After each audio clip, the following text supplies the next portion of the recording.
Hello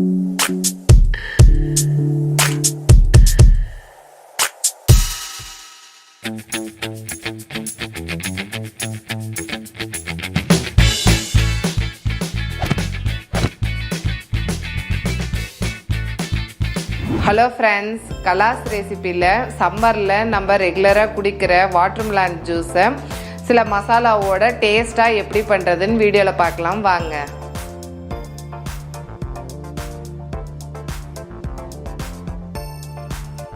இந்த மாதிரி watermelon பழத்தை கட் பண்ணி கொட்டை இல்லாமல் எடுத்துக்கலாம்.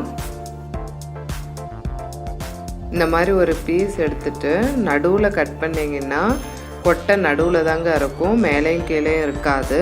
கத்தி யூஸ் பண்ணி கொட்டையெல்லாம் எடுத்துருங்க.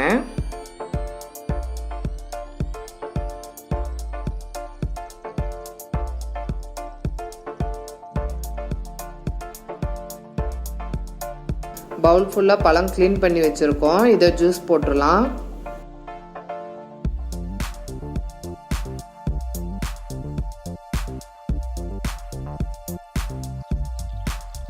Juice ready.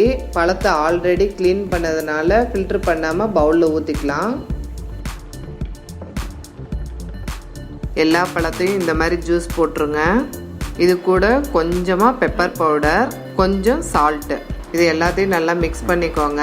பழம் கொஞ்சம் டேஸ்ட்டு கம்மியாக இருந்ததுன்னா இது இனிப்பு கொஞ்சம் டேஸ்ட் கூட்டி கொடுக்கும். அதுவும் இதை எல்லாம் மிக்ஸ் பண்ணிவிட்டு ஃப்ரிட்ஜில் ஒரு 1/2 hour வச்சுட்டு அதுக்கப்புறம் குடிச்சிங்கன்னா இன்னும் நல்லா இருக்குங்க. இனிப்பான பழமாக இருந்தால் இன்னும் சூப்பராக இருக்கும். ஒரு ஜூஸ் பவுலில் கொஞ்சம் ஐஸ் கட்டி, புதினா, கட் பண்ணி வச்சுருக்க வாட்டர்மெலன் பீஸு, இது கூட ரெடி பண்ணி வச்சுருக்க வாட்டர்மெலன் ஜூஸை சேர்த்துக்கோங்க. கண்டிப்பாக இது கூட மிளகுத்தூளும் சால்ட்டும் கொஞ்சம் சேர்த்துட்டு இந்த சம்மருக்கு நீங்கள் ட்ரை பண்ணி பாருங்கள். ட்ரை பண்ணி பார்த்துட்டு உங்களுடைய கமெண்ட்ஸை எனக்கு ஷேர் பண்ணுங்கள். இந்த வீடியோ உங்களுக்கு பிடிச்சிருந்ததுன்னா கலாஸ் ரெசிபிக்கு சப்ஸ்கிரைப் பண்ணுங்கள். பெல் ஐக்கானை கிளிக் பண்ண மறந்துடாதீங்க.